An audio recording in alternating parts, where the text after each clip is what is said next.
વિશ્વ વસ્તી દિવસ ઉજવણી અંતર્ગત અંકલેશ્વર તાલુકા આરોગ્ય વિભાગ દ્વારા જનજાગૃતિ રેલીનું આયોજન કરવામાં આવ્યું હતું.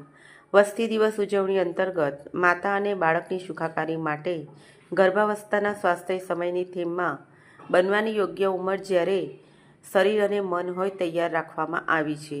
ત્યારે અંકલેશ્વરના તાલુકા આરોગ્ય અધિકારી ડૉક્ટર સુશાંત કઠોરવાલાની અધ્યક્ષતા હેઠળ તાલુકા આરોગ્ય કચેરીથી આરોગ્ય વિભાગના તમામ તબીબો અને આરોગ્ય કર્મચારીઓ દ્વારા જનજાગૃતિ રેલી યોજાઈ હતી.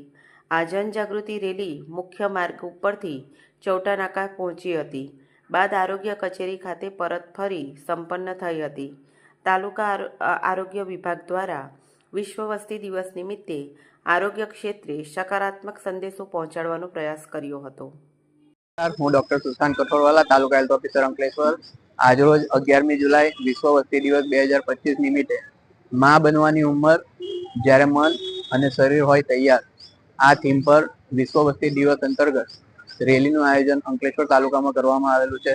આ ઉપરાંત વિવિધ આરોગ્યલક્ષી કાર્યક્રમોનું પણ આયોજન 11મી જુલાઈથી લઈને 18મી જુલાઈ સુધી કરવામાં આવ્યું છે. જેમાં સ્ત્રી ઓપરેશન, પુરુષ ઓપરેશન, વિવિધ પ્રકારની બિનકાયમી પદ્ધતિઓનો પ્રચાર પ્રસાર અને કામગીરી દરેક આરોગ્ય સંસ્થાઓ પર કરવામાં આવશે.